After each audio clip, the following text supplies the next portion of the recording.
Hello, everyone, and welcome back to the new YouTube channel, Prince Dakota's Adventures by author E.H. Allen. Hello, and welcome back. I'm author E.H. Allen. I'm a fairly new novice author, and I'll be reading the third chapter in my book, Prince Dakota Angel and the Multiple Universe Guardians Induction. Before I get started, I want to wish everybody a Merry Christmas or Happy Holidays. These next couple episodes will be filmed in December. So if you happen to start watching these episodes in March, don't get mad because there's a Christmas tree because it was filmed in December. So I've got my little sock back there, and this is my little tree I got with my little figurines. Something different. In the last episode, I finished the second half of Chapter 2. And also, I'll be taking frequent breaks because my allergies are acting up and my nose has been running and I'm not going to blow my nose on camera. So I'll start with Chapter 3. Hairpins, Plastic, Nuts, and Buns. Prince Dakota decided to assign all the mugs and agents to their respective teams before Riker Bryce and Malcolm explained their plan for storming the Vamp Castle.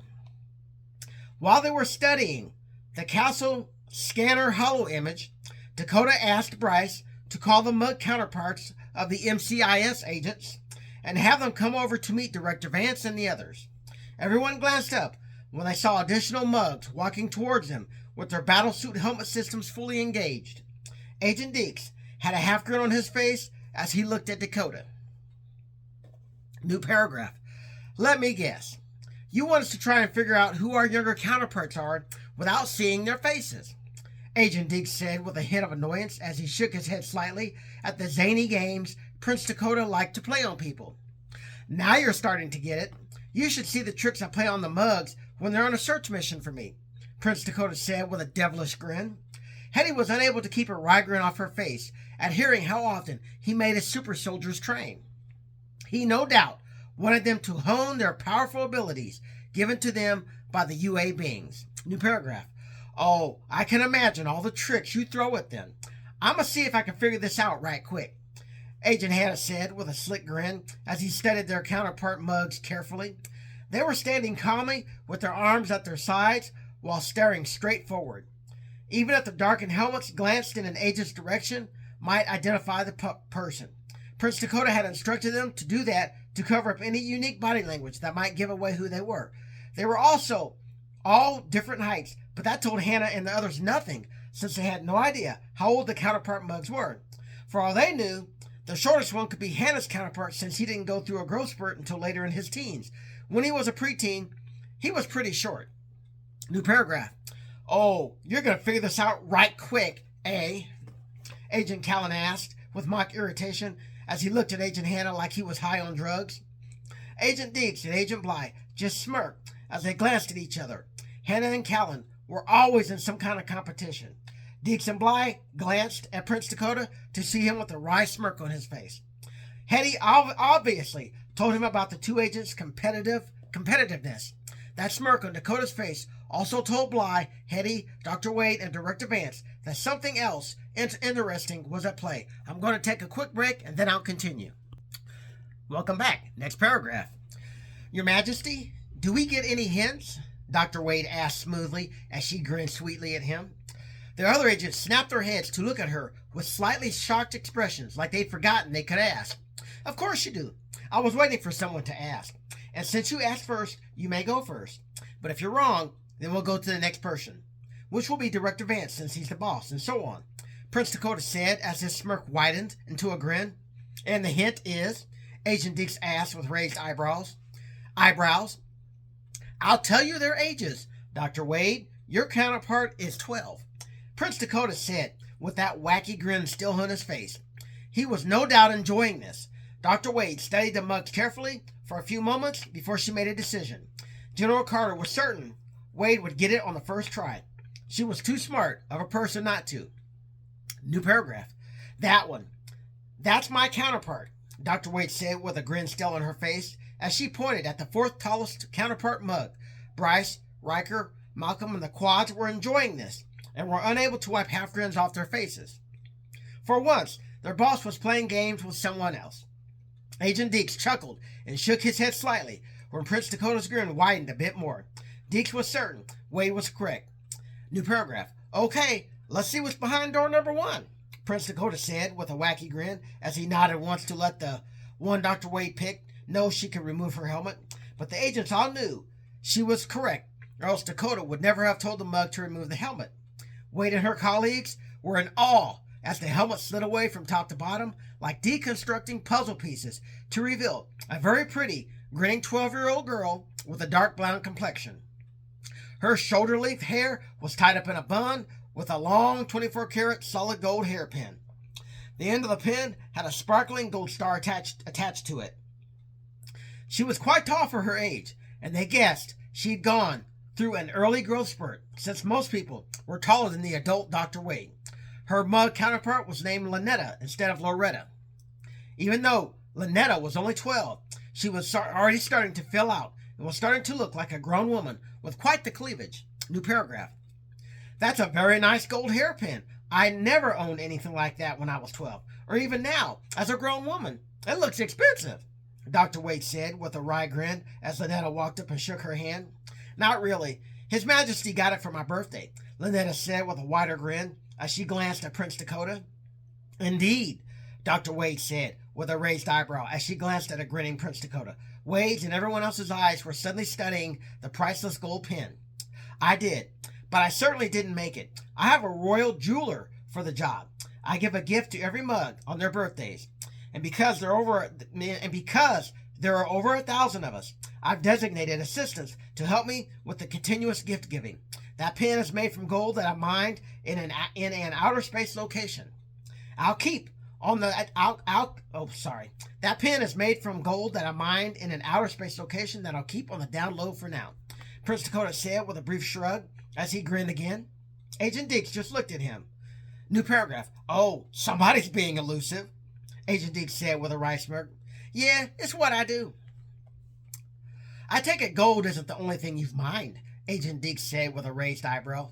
It is not. I've mined a lot of things, but we'll discuss that later. Time is short. Let's finish this little game show, and then we'll get the show on the road. We're just waiting for some of the mugs to finish briefing some of the other agents and Interpol officers on the use of our weaponry. That'll be a few more minutes, so we have some time, Prince Dakota said as he glanced at Director Vance. New paragraph. Your Majesty, I'm going to be nice and defer to Hetty. She can go before me, Director Vance said with a wide smirk as he glanced at her. Why, thank you, Director. I appreciate your candor, Hetty said as she glanced at Prince Dakota and raised her eyebrows. Hetty, your counterpart is 16, Prince Dakota said as they both glanced at the mugs, who were standing patiently while waiting to be called out. Hetty grinned lightly after looking over the mugs for a few seconds, and Dakota knew she'd already figured out who her counterpart was. It wasn't too hard, since she knew how tall she was when she was 16. The one thing the battle suits didn't hide was a person's size and potential weight. Hetty had been skinny when she was young, and it made choosing her counterpart easy. Only one other mug was shorter than her, and she guessed it might be Agent Hannah's counterpart. New paragraph. That's my counterpart right there, Hetty said with her signature wry grin as she pointed at who she was certain was the right choice. Yeah, that's it, Prince Dakota said, not even trying to be stealthy about it. The mug stepped forward and deactivated the helmet. As it fell away, they all saw a pretty teen girl with shiny jet black hair and a pearl white smile. It was obviously Hetty's counterpart, since the girl was basically a much younger spitting image of her several decades prior. If they didn't know any better, the girl could be her daughter. From another universe, of course. New paragraph. Wow, Hetty did not age well at all. Who knew she was once cute? Agent Deeks thought, not daring to speak those words aloud for fear Hetty's stare would burn through his eyes and out the back of his head. It'd be like pouring molten iron on plastic. He was in a bit of shock, and he suddenly noticed Hetty was looking at him with her usual annoyed grin. You have something you'd like to add, Mr. Deeks? Hetty asked as she and her counterpart looked at him. No, ma'am. I'm just amazed by all this. Agent Deeks half lied as he struggled to avoid going into hysterics at this whole situation. He couldn't wait to see his counterpart and was certain he knew what the kid looked like. Agent Callan and Hannah were also certain what the boy looked like, but they were in for a surprise. Indeed, Hetty said as she turned to look at Prince Dakota. Hetty, may I introduce your mug counterpart, Hazel Lange? Lange, Prince Dakota said as the girl shook her hand with a happy grin. It's a pleasure, ma'am, Hazel said with a grin. Everyone was shocked to see she was the same height as Hetty, so they guessed she stopped growing when she was 16. Oh, the pleasure is all mine. Are you ready to kick some vampire ass? Hetty asked with another wacky grin. Several people chuckled at her dry humor concerning bloodsuckers.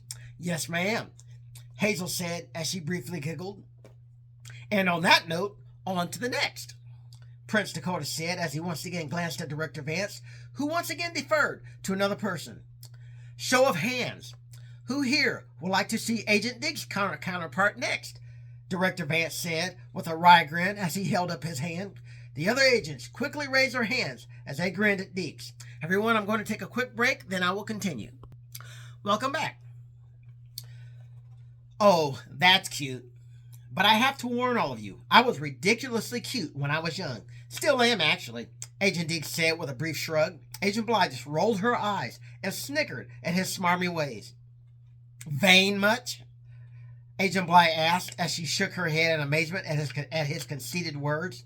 Yes, usually, Agent Diggs said without missing a beat. Oh, this'll be good, Agent Callan said as Agent Diggs looked at Prince Dakota, awaiting his hint.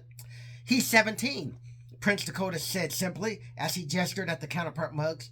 Agent Diggs didn't miss a beat and chose immediately. That's him, Agent Diggs said as he pointed at the tallest mug present. In fact, the one he'd chosen wasn't much shorter than him. The counterpart waltzed up like he owned the mug and deactivated his helmet.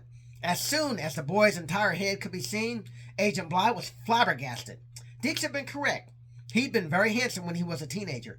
Everyone thought Riker and Bryce were the most handsome human mugs, but it turned out it might be the teenage Diggs, who was extremely clean cut. New paragraph. Wow, he doesn't have the shaggy hair and scraggly beard like you do, Mr. Diggs, Hetty said with a straight face. Several people, including Prince Dakota, giggled uncontrollably at her witty jab. Agent Diggs had no words. He only grinned at his colleagues, laughing at his expense. New paragraph. I grew up in a very strict household. My dad told me as long as I lived under his roof, I'd have to get regular haircuts and keep my face clean. Agent Diggs said as his teenage counterpart waltzed up to him like all universes were his punk. Agent Diggs, may I present your counterpart, Mitchell Diggs, Agent Prince Dakota said as Agents Callan and Hannah stifled giggles at the corny first name. I'm not going to live this down, Agent Diggs thought as his counterpart shook his hand. It's a pleasure, Agent Diggs, Mitchell said with a pearl white grin. His hairdo looked nothing like what Agent Diggs had. The only similarity was they had the same color hair. But Mitchell's was well combed, cut to neck length, with a straight part on one side. New paragraph. It's a pleasure for me too, but it's a bit weird meeting my younger self from another universe. Yeah, I get that, Mitchell said as he shrugged. Wow, Marv, you just let it all go, Agent Callan said with a straight face, but he struggled not to laugh his ass off. I did. How about you or Sid go next? Agent Diggs asked with a wry grin. Sure, I vote Sid go next, Agent Callan said with a wry smirk as he looked at Agent Callan, who just looked at him stupefied. Oh, really now? Agent Hannah asked with mock irritation. I second that, Agent Bly said. I third, Agent Callan said with a tiny grin. I fourth, Agent Pride said. I fifth, Agent Gibbs said with a half grin. Agent Hannah just chuckled as he glanced at Prince Dakota, who struggled to keep from laughing. 11, and he's the youngest one here, Prince Dakota said with a half grin. Agent Hannah didn't even have to think and knew exactly who his mug counterpart was. That's him, right over there looking chill, Agent Hannah said as he pointed at the shortest mug present. They all grinned as the counterpart walked up and deactivated his helmet to reveal a short and skinny but handsome mug with the same medium brown skin tone as Hannah. Really? Looking chill? They were all standing the exact same way, Agent Callan said with mock irritation, unable to keep a wry grin off his face. Were they though? Agent Hannah shot back as his mug counterpart extended a hand for him to shake. Agent Bly just rolled her eyes at her two male colleagues constantly competing like the macho men they were. Agent Hannah, I'd like to introduce you to your counterpart, Saxon Hannah. We all call him Sax. Prince Dakota said as Sax and Agent Hannah shook hands, both with grins. Whoa, you had an afro when you were 11? Agent Deeks asked. He seemed to be clueless to one simple fact. Marv, you tool. A lot of black boys had afros back in the day. It's not exactly a new thing. What, you think I've always been sporting a chrome dome? Agent Hannah asked with mock irritation as he and Sax just looked at him with amused grins. Everybody, that's the end of part 2. I will continue with the second part of chapter 3 in the next episode. Thank you and have a good day.